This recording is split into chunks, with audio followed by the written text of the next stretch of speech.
साथियों, जो देश अपनी विरासत नहीं संजो पाता, वो देश अपना भविष्य भी खो देता है।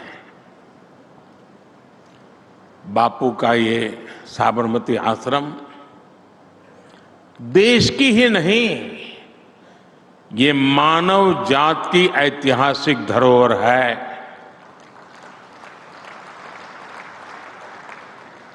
लेकिन आजादी के बाद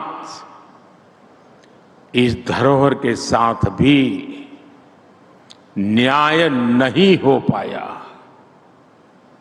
बापू का यह आश्रम कभी 120 एकड़ में फैला हुआ था। समय के साथ अनेक कारणों से एक घटते केवल 5 एकड़ में सिमट गया था। एक जमाने में यहां 63 छोटे मोटे कंस्ट्रक्शन मकान होते थे और उनमें से भी अब सिर्फ 36 मकान ही बचे हैं। 6-3-3-6 हो गया। और इन 36 मकानों में से भी केवल 3 मकानों में ही पर्यटक जा सकते हैं। जिस आश्रम ने इतिहास का सृजन किया हो, जिस आश्रम की देश की आजादी में इतनी बड़ी भूमिका रही हो, जिसे देखने के लिए, जानने के लिए, अनुभव करने के लिए दुनिया भर से लोग यहां आते हो, उस साबरमती आश्रम को सहेज कर रखना हम सभी 140 करोड़ भारतीयों का दायित्व है। और साथियों, आज साबरमती आश्रम का जो विस्तार संभव हो रहा है, उसमें यहां रहने वाले परिवारों की बहुत बड़ी भूमिका रही है। इनके सहयोग के कारण ही आश्रम की 55 एकड़ जमीन वापस मिल पाई है। जिन जिन लोगों ने इसमें सकारात्मक भूमिका निभाई है, मैं उन परिवारों की सराहना करता हूं, उनका आभार व्यक्त करता हूं। अब हमारा प्रयास है कि आश्रम की सभी पुरानी इमारतों को उनकी मूल स्थिति में संरक्षित किया जाए। जिन मकानों को नए सिरे से बनाने की जरूरत होगी, मेरी तो कोशिश ऐसी कि जरूरत पड़े ही नहीं, जो कुछ भी होगा इसी में करना है मुझे। देश को लगना चाहिए, ये पारंपरिक निर्माण की शैली को बनाए रखना है। आने वाले समय में ये पुनर्निर्माण देश और विदेश के लोगों में एक नया आकर्षण पैदा करेगा। साथियों, आजादी के बाद जो सरकारें रही, उनमें देश की ऐसी विरासत को बचाने की ना सोच थी और ना ही राजनीतिक इच्छा शक्ति थी। एक तो विदेशी दृष्टि से भारत को देखने की आदत थी और दूसरी तुष्टीकरण की मजबूरी थी, जिसकी वजह से भारत की विरासत, हमारी महान धरोहर ऐसे ही तबाह होती गई। अतिक्रमण, अस्वच्छता, अव्यवस्था, इन सभी ने हमारी विरासतों को घेर लिया था। मैं काशी का सांसद हूं, मैं काशी का आपको उदाहरण देता हूं। वहां 10 साल पहले क्या स्थिति थी पूरा देश जानता है।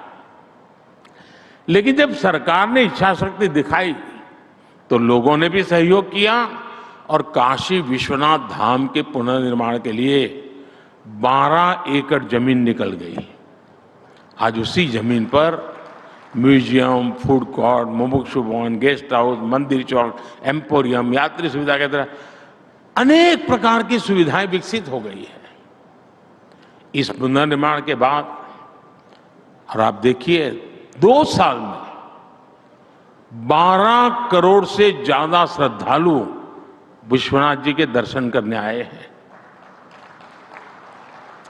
इसी तरह अयोध्या में श्री राम जन्मभूमि के विस्तारीकरण के लिए हमने 200 एकड़ जमीन को मुक्त कराया। इस जमीन पर भी पहले बहुत सघन कंस्ट्रक्शन था। आज वहां राम पथ, भक्ति पथ, जन्मभूमि पथ और अन्य सुविधाएं विकसित की जा रही है। अयोध्या में भी पिछले 50 दिन में 1 करोड़ से ज्यादा श्रद्धालु भगवान श्री राम के दर्शन कर चुके हैं।